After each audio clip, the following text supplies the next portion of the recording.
नमस्कार दोस्तों, मेरा नाम है विशाल। आप सबका स्वागत है स्टॉक बॉक्स के stock market finance and economics update video में। यहाँ पर हम ऐसी खबरें लेकर आएंगे आपके लिए बिजनेस न्यूज़पेपर्स में से चुनकर, जो आपके इनकम, आपके खर्चे, आपके इन्वेस्टमेंट्स की वैल्यू और आपके जॉब और बिजनेस प्रोस्पेक्ट्स को भी अफेक्ट करते हैं।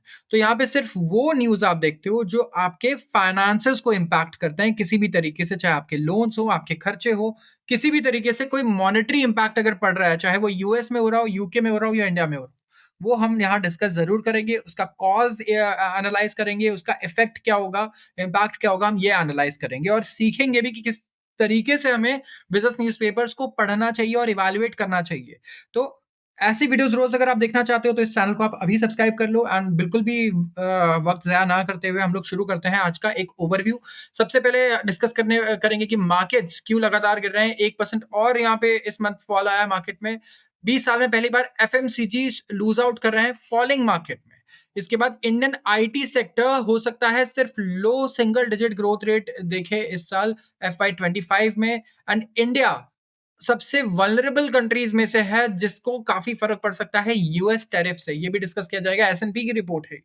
और इसके अलावा अगला आर्टिकल होगा न्यू नॉर्म्स के बारे में। हो सकता है कि जितने भी बैंक्स हैं उनका प्रॉफिट कम हो जाए। अब बैंक्स का प्रॉफिट कम क्यों होगा? आरबीआई के एक नॉर्म की वजह से।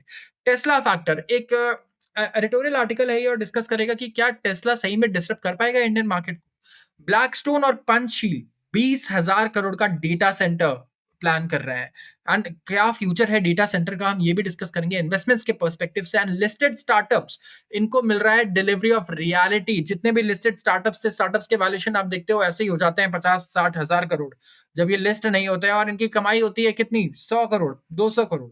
स्टॉक मार्केट में आने के बाद इनको एक काफी बड़ा रियलिटी चेक मिल रहा है। तो सारे स्टार्टअप्स के हम रिजल्ट डिस्कस करने वाले हैं जो रिसेंटली आए हैं और इनका परफॉर्मेंस क्या रहा है। इसके बाद in terms of financial matrix ये भी डिस्कस करेंगे। बहुत इंटरेस्टिंग है, तो अंत तक आप जरूर इस वीडियो को देखिएगा। तो मैं शुरुआत कर लेता हूं आज के सबसे पहले आर्टिकल से। इंडियन इक्विटी बेंचमार्क्स लगातार नीचे जा रहे हैं।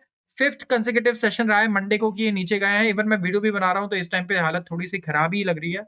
एंड लोएस्ट लेवल पे क्लोज हुए हैं, पिछले 8 महीने के लोएस्ट पर आ चुके हैं इंडियन इक्विटी मार्केट्स। कुछ कंसर्न्स क्या बताए जा रहे हैं यहाँ पे? एक तो यूएस इकोनॉमी, इसका जो डेटा आया अभी रिसेंटली थोड़ा खराब आया है, तो ये कंसर्न है। कॉर्पोरेट अर्निंग्स हमारी अच्छी नहीं है, हमारी कंपनीज पैसा कम ग्रो कर पा रही है अपने पैसे को, रिटर्न्स को। एंड परसिस्टेंट सेलिंग, लगातार बिकवाली देखने को मिल रही है। फॉरेन पोर्टफोलियो इन्वेस्टर्स के द्वारा लगातार ये हमारे शेयर्स बेच रहे हैं। तो सेंसेक्स ने एंड किया दिन को 74,454 के लेवल से 850 पॉइंट नीचे था कल ये मंडे को। एंड निफ्टी भी करीब 250 पॉइंट नीचे था। एंड ये एक्सपेक्टेड भी था क्योंकि यूएस मार्केट में भी फ्राइडे को अच्छी खासी फॉल देखने को मिली थी। फरवरी निफ्टी का फिफ्थ स्ट्रेट मंथली फॉल होगा, लगातार 5वां महीना होगा जब निफ्टी लगातार नीचे गिर रहा है। और ये अकरेंस लास्ट 1996 में देखने को मिली थी। तो काफी दशक हो गए हैं ऐसी चीज हुए कि लगातार 5 महीने से निफ्टी नेगेटिव ही क्लोज हो रहा हो। ब्रॉडर मार्केट में भी हमें कोई बहुत बढ़िया परफॉर्मेंस नहीं देखने को मिल रही है। Mid cap shares, small cap shares ये भी गिर रहे हैं लगातार। काफी भारी यहाँ पे भी हमें प्रॉफिट बुकिंग देखने को मिल रहा है पिछले कुछ महीनों से। आते हैं अगले आर्टिकल पे। 20 साल में पहली बार ऐसा हो रहा है कि जब भी लोग कहते थे ना कि अच्छा मार्केट अगर नीचे गिरने वाला हो तो आप फार्मास्यूटिकल कंपनीज खरीद लो, एफएमसीजी कंपनीज खरीद लो, ये हेज होती है। हम कहते थे कि ये ऐसी कंपनीज है जो मार्केट जब नीचे गिरता है तो इनमें एज अ हेज लोग इन्वेस्ट करते हैं क्योंकि ये उतना नीचे नहीं गिरते। राइट, एफएमसीजी नेसेसिटी वाले आइटम्स बेचती है, खाने पीने की चीजें बेचती है, तो कुछ भी हो जाए लोग खाना पीना तो बंद नहीं करेंगे, लोगों का तर्क ये रहता था। लेकिन 20 साल में पहली बार अगर आप देखोगे ऐसा है, तो एफएमसीजी स्टॉक्स जैसे कि हिंदुस्तान यूनिलीवर, आईटीसी, पेंट्स, ये डिफेंसिव नहीं है। ये डिफेंसिव सेक्टर्स हुआ करते थे लेकिन अब तो बिल्कुल नहीं है। गिरते हुए मार्केट में और ज्यादा गिर रहे हैं। ये एफएमसीजी इंडेक्स 20% डिक्लाइन हो चुका है सितंबर 2024 से लेकर अब तक। और इंडियन इक्विटी मार्केट जबकि 12.5% नीचे आया है सेम पीरियड में। तो कहीं ना कहीं ये बिल्कुल अंडर परफॉर्म कर रहा है। काफी ज्यादा यहाँ पे प्रॉफिट बुकिंग नजर आ रही है हमें। पिछले साल से लगातार यहाँ पे सेलिंग हो रही है कंटिन्यूअसली। एंड एफएमसीजी सेक्टर का जो वेट भी है निफ्टी 50 में, वो डिक्लाइन हुआ है पिछले कुछ सालों में। अब ये 9.5% वेटेज होल्ड करता है, जो पहले सॉरी निफ्टी 50 में जो 9.5% का इसका वेट है, लोएस्ट है मार्च 2011 से, जब ये 9.2% होल्ड करता था। एंड ये करीब 11.1% होल्ड करता था 2014 में, 10.9 होल्ड करता था 2024 में। तो लगातार इसका वेटेज भी निफ्टी में कम होते जा रहा है, क्योंकि इसका परफॉर्मेंस भी बहुत खराब होते जा रहा है। तो एफएमसीजी स्टॉक्स ये आउट परफॉर्म कर रहे हैं वीक मार्केट्स में, ठीक है, लेकिन जो कुशनिंग डिक्लाइंस है और इनका जो वेटेज है ये रिलेटिवली कुछ खास नहीं कर रहा है। तो यहाँ पे यूजुअली बिल्कुल उल्टा चल रहा है मामला। जितने भी सेक्टर्स थे जो डिफेंसिव थे, डिफेंसिव सेक्टर्स बोलते हैं हम इन्हें। डिफेंसिव सेक्टर्स कौन से होते हैं? वो सेक्टर्स जो जब मार्केट गिरे ना, तो ये आपके पोर्टफोलियो को लॉस से डिफेंड करते हैं। ये ज्यादा नीचे नहीं जाते, जैसे कि हेल्थ केयर वाले सेक्टर्स भी बोले जाते हैं, ऐसे होते हैं। कहा जाता है कि एफएमसीजी कंपनीज जो है वो ऐसी हैं, इस टाइप की कंपनीज है कि मार्केट में मंदी भी आ जाए तो खाना पीना तो लोग करेंगे, कंजम्पशन जो है लोगों का इन चीजों में यूजुअली ज्यादा नहीं गिरता है। तो ये नई चीज देखने को हमें मिल रही है काफी दशकों बाद। आते हैं अगले आर्टिकल पे। आईटी सेक्टर हो सकता है सिर्फ सिंगल डिजिट ग्रोथ ही देख पाए इस साल। ये सर आईटी सेक्टर से काफी एक्सपेक्टेशंस थी, लेकिन इंडियन आईटी सेक्टर सिर्फ 5.1% का ही ग्रोथ दिखाएगा इस बार। हमें लग रहा है 282.6 बिलियन डॉलर्स का इन एफआई 25, जो 4% से तो बेटर है जो एफआई 24 में देखने को मिला था। नासकॉम का ये कहना है, जो इंडस्ट्री बॉडी है, एंड ये 300 बिलियन डॉलर का जो रेवेन्यू माइलस्टोन है ये क्रॉस कर जाएगा लाइकली एफआई 26 में। तो ग्रोथ रेट तो लो सिंगल डिजिट ही रहने वाला है, क्योंकि मैक्रो ग्लोबल हेडविंड्स हैं काफी। ग्लोबल ग्लोबल हमारा सेक्टर है आईटी का पूरा, अगर आप देखोगे डिपेंडेंट है यूएस और यूरोप पे।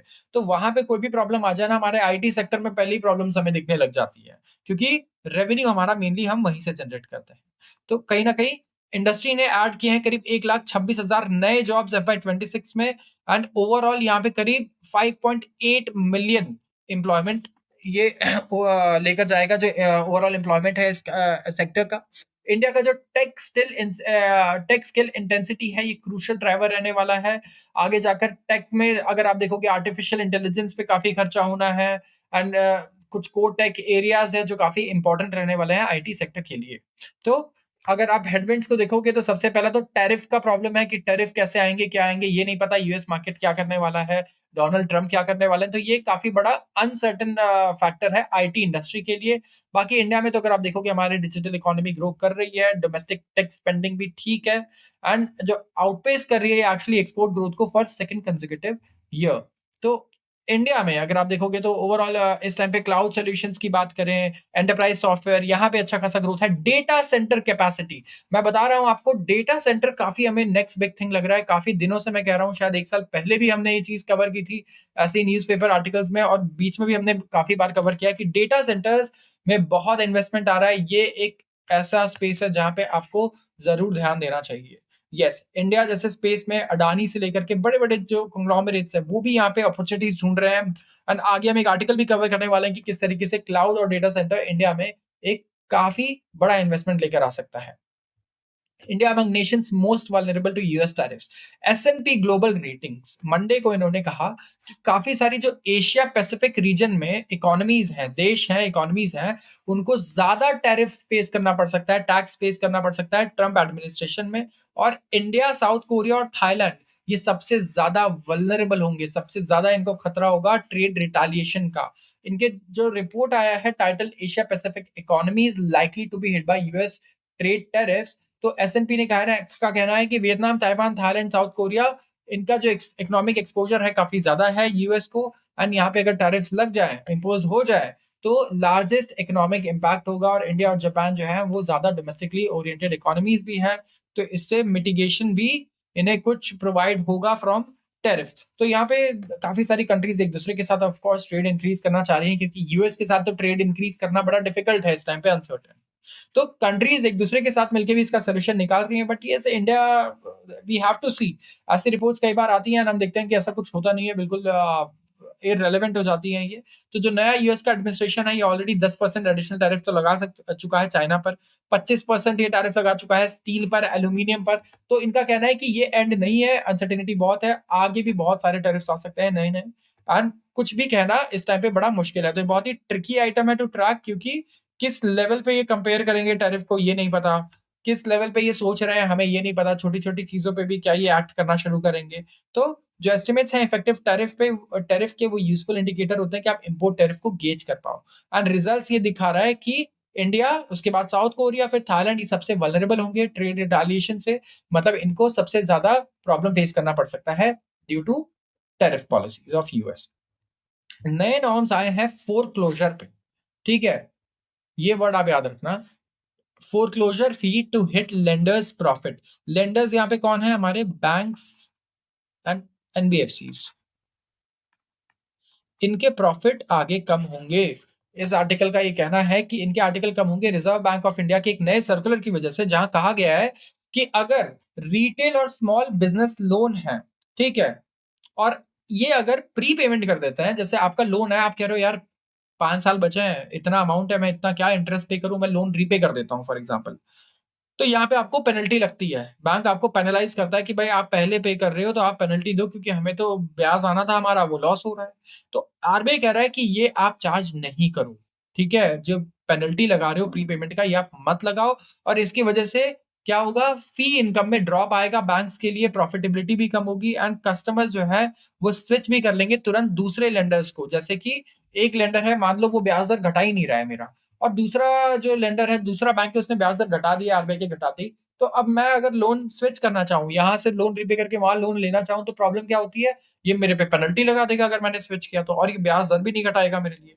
तो अब एक तो ये चीज़ भी होगी कि बैंक्स, आप देखोगे अगर कोई अट्रैक्टिव रेट दे रहा है तो लोग वहाँ से लोन लेना चाहेंगे। इसके अलावा एनबीएफसीज़ को काफ़ी बड़ा हिट होगा यहाँ पे, क्योंकि एनबीएफसीज़ वैसे भी काफ़ी हाई इंटरेस्ट पर लोन देते हैं। तो यहाँ पे ये एक सिचुएशन रहेगी कि एनबीएफसीज़ जो भी लोन देंगे, इतना हाई इंटरेस्ट रहेगा कि जैसे आपकी फाइनेंशियल सिचुएशन सुधरी, आप तुरंत से वो लोन बैंक से ले लोगे और एनबीएफसी को रीपे कर दोगे, और बैंक को कम दाम पर आप वो लोन चुकाओगे।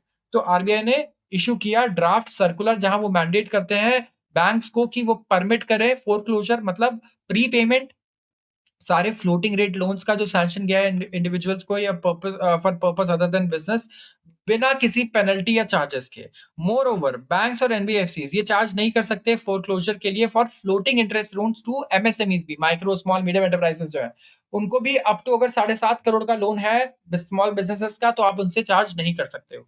मैक्वायरी की रिपोर्ट आई है, तो एनबीएफसीज लाइकली इम्पैक्ट भी होंगे बाय नॉर्म्स, कि ज्यादातर लार्ज बैंक्स जो हैं ये चार्ज नहीं करते पेनल्टीज या foreclosure charges on floating rate roads, sorry loans, and जो बैंक्स है वो एक्सपेक्टेड है कि जो जिनका एमएसएमई पोर्टफोलियो है larger than sanction limit of 7.5 crore, तो एक्सपेक्टेड है कि वो इससे भी ज्यादा हो इनके पास। तो देखिए एक लोन लुक भी है यहाँ पे, एक चार्ट है इन्होंने, वैसे तो यहाँ पे आगे हम अभी कवर कर लेंगे क्या लिखा है।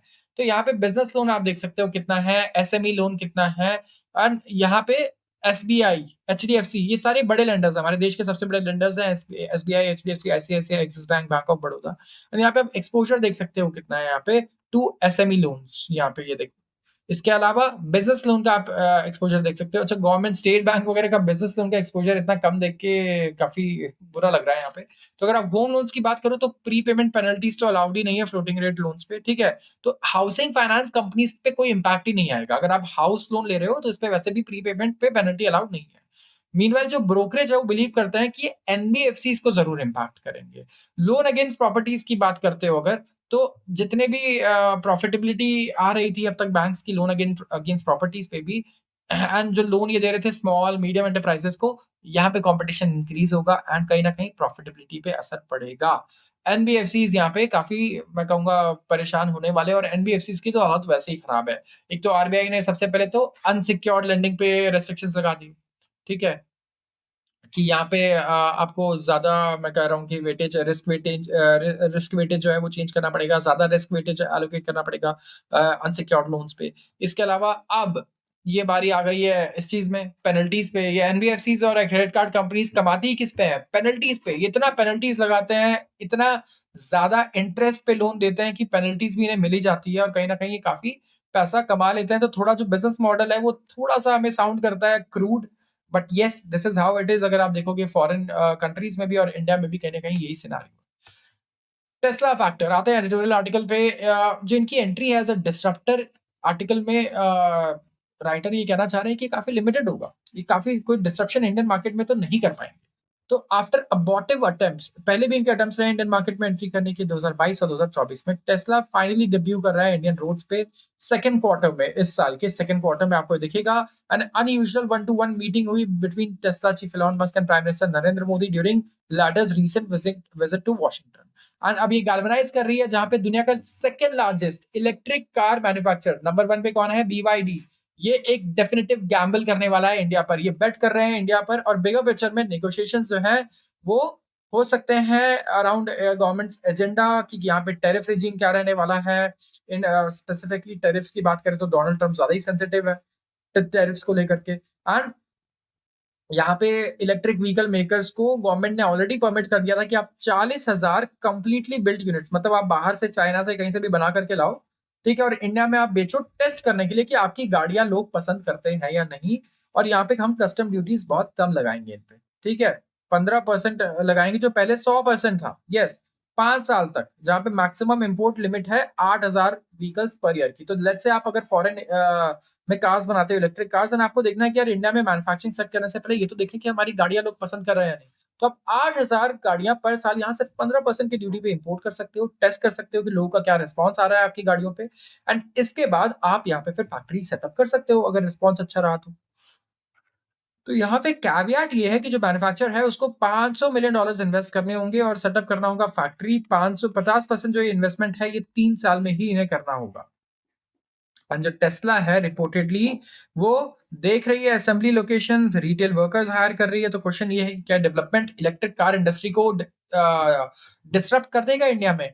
बड़ा ही मुश्किल है। नंबर ऑफ रीजन है। सबसे पहले तो जो फर्स्ट है वो डिस्प्लेजर जो एक्सप्रेस किया गया है मिस्टर ट्रम्प द्वारा। उन्होंने कहा है कि यार आप डिपार्टमेंट ऑफ गवर्नमेंट एफिशिएंसी के हेड हो और आप टेस्ला जो है आप इंडिया में क्यों इन्वेस्ट कर रही है, यूएस में क्यों नहीं इन्वेस्ट कर रही है।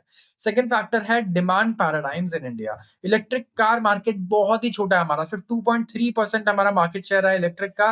एंड ऑफ कोर्स इनका एक यूनिक बैज है, ब्रांड वैल्यू है टेस्ला की, बट बहुत ही सर्टेन काइंड ऑफ क्लाइंटेल इनके पास आएंगे। इनकी कार्स बहुत ज्यादा महंगी है, इवन यूएस में भी लोग बोलते हैं उनके हिसाब से वो कार काफी महंगी है। तो यहाँ पे इंडिया में of course it won't make sense कि ये टाटा के साथ तो कम्पीट नहीं करने वाली है, या फिर जो 10-20 लाख की गाड़ियां उनके साथ तो कम्पीट नहीं करने वाली है। टेस्ला के जो प्राइसेस होंगे वो 50 लाख से शुरू होंगे फॉर टेस्ला साइबर ट्रक, ये 2 करोड़ तक जाएंगे टेस्ला मॉडल एक्स के लिए जो 5 सीटर्स एसयूवी है। और इनका जो बेस्ट सेलिंग मॉडल है ग्लोबली, मॉडल वाई, ये एस्टिमेटेड है कि ये कॉस्ट करेगा 70 लाख रुपए। तो इससे क्या होगा, टेस्ला हमेशा अपर एंड पे रहेगा, ये लग्जरी कार की सेगमेंट में आ जाएंगे इंडिया में। And average price electric vehicles की इंडिया में कितने पे आती है, 6 लाख से 3 करोड़ के बीच में चलता है। तो most expensive electric vehicle India में रॉल्स रॉयस की स्पेक्टर है, 7.5 करोड़ के आसपास से शुरू होती है ये। एंड जो मोस्ट लग्जरी इलेक्ट्रिक कार्स हैं वो रेंज करती है 1.6 से 3 करोड़ के बीच बीच में। तो यहाँ पे कहीं ना कहीं आप देखो टेस्ला का जो मार्केट है इट्स वेरी डिफरेंट देन हमारे इंडियन ऑटोमेकर्स का मार्केट। चाहे महिंद्रा आप देखोगे तो 20 to 30 लाख के बीच में प्ले कर रहा है, एंड टाटा प्ले कर रहा है I think what 8 to 20 lakh के बीच में। एंड यहीं पे जो एमजी वगैरह अगर आप देखोगे भी तो इनका भी रेंज यही है, 10 से 30 लाख तक के बीच का इनका रेंज है। ऑल्दो सस्ती गाड़ी भी आती है उनकी एक कॉमेंट। तो एक्सेप्शन अगर आप देखोगे मर्सिडीज है, जहाँ पे ज्यादातर लग्जरी इलेक्ट्रिक कार मेकर्स क्या कर रहे हैं, नेगेटिव ग्रोथ रेट देख रहे हैं इंडिया में। लग्जरी गाड़ियां इलेक्ट्रिक इंडिया में नहीं बिक रही है एक्सेप्ट मर्सिडीज की गाड़ियों के। एंड जो पॉसिबल गेम चेंजर है वो इस फैक्ट में लाई कर सकता है कि टेस्ला रिपोर्टेडली सोर्स करेगा सोर्स करता है component from India worth $1 billion year. Yes, इतना सोर्स करता है वो इंडिया से। तो अगर फैक्ट्री में इन्वेस्ट करेगा जहां पे वो कार ऑफर करे 21 लाख तक का, तो बहुत ही बढ़िया वैल्यू एडिशन कर सकता है ये। सप्लाई चेन भी है इसके पास, और तब इंडिया में आ सकता है कुछ एक बड़ा डिसरप्शन अगर 21 लाख तक के रेंज में टेस्ला कार लॉन्च कर पाए। तो इंडिया में प्राइस ज्यादा इंपॉर्टेंट होता है प्रोडक्ट का, ना कि प्रोडक्ट की क्वालिटी इतनी इंपॉर्टेंट होती है। ये जानना बहुत जरूरी है किसी भी बिजनेस मैन के लिए या फिर ऑन्टरप्रेन्योर के लिए। ब्लैकस्टोन पंचशील प्लान कर रहे हैं 20,000 करोड़ का डेटा सेंटर। ब्लैकस्टोन ग्रुप जो दुनिया का लार्जेस्ट ऑल्टरनेटिव एसेट मैनेजर है, ये इनका डेवलपमेंट पार्टनर है पंचशील रियल्टी, और ये प्लान कर रहे हैं कि डेवलप करें इंडिया का largest hyper scale data centre Navi Mumbai में। इन्वेस्टमेंट करेंगे 20,000 करोड़ का। एंड जो हाइपर स्केल डेटा सेंटर होगा ये 500 मेगावाट कैपेसिटी का होगा और अप टू 65% ग्रीन और रिन्यूएबल एनर्जी पर ही रन करेगा। तो सबसे पहला इस तरीके का हमें डेटा सेंटर दिखेगा इंडिया में।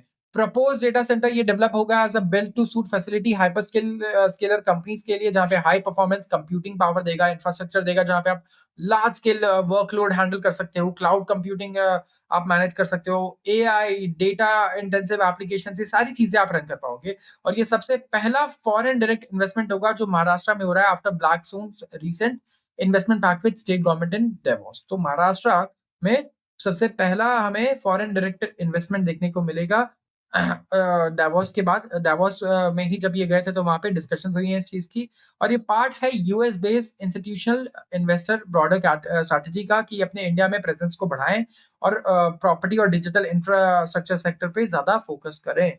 तो ब्लैकस्टोन का नाम हम सबने सुना है, काफी बड़ा एसेट मैनेजर है ये। एंड डेटा सेंटर मैं कहूंगा एक ऐसा सेक्टर है जहां पे सबको रिसर्च करना चाहिए अगले 10 सालों में।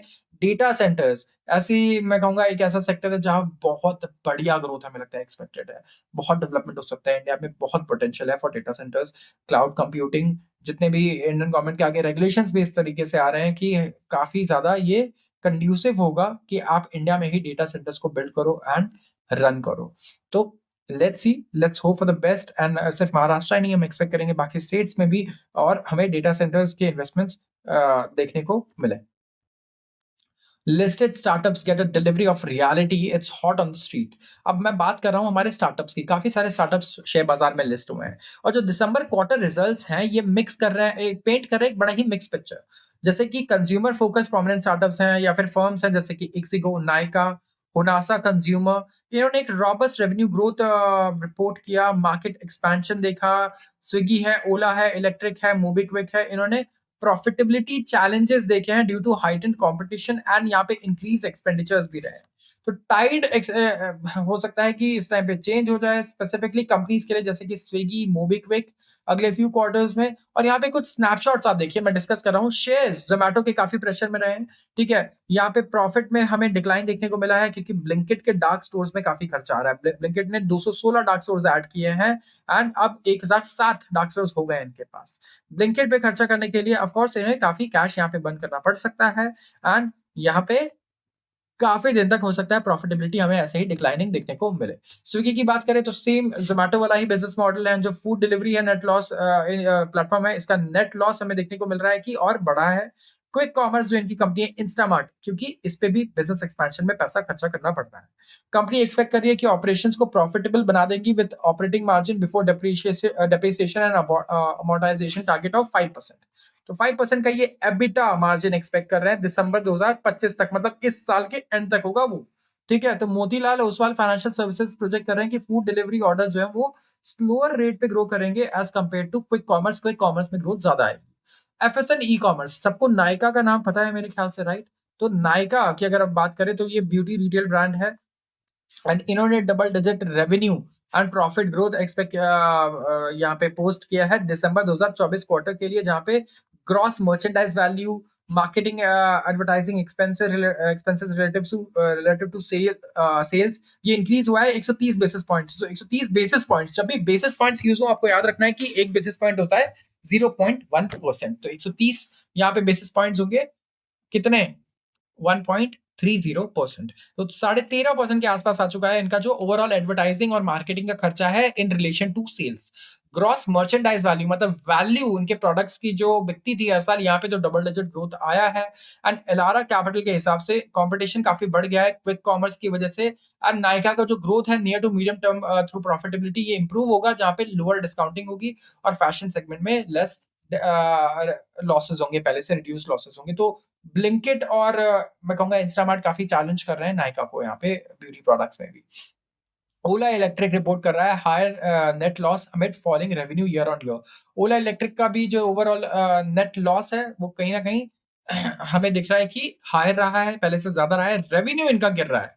यस, स्ट्रॉन्ग मार्केट शेयर है, 25% का मार्केट शेयर अभी भी है, लेकिन अब बहुत कंपटीटर्स आ गए हैं, टीवीएस, बजाज, एथर, पता नहीं कितनी सारी गाड़ियां आ गई हैं, कंपनीज आ गई हैं एग्रेसिवली अपने सर्विस सेंटर्स खोल रही हैं एंड इसके अलावा अपने डीलरशिप खोल रही हैं। तो यहाँ पे मार्जिन इनका पहले से थोड़ा सा इंक्रीज हुआ है, लेकिन ओवरऑल हमें दिख रहा है कि जो इनके नेट प्रॉफिट्स हैं वो कहीं ना कहीं एक्सपैंड नहीं हो रहे हैं, रिड्यूस ही हो रहे हैं और रेवेन्यू गिरना एक बहुत बड़ा कंसर्न है किसी भी स्टार्टअप के लिए।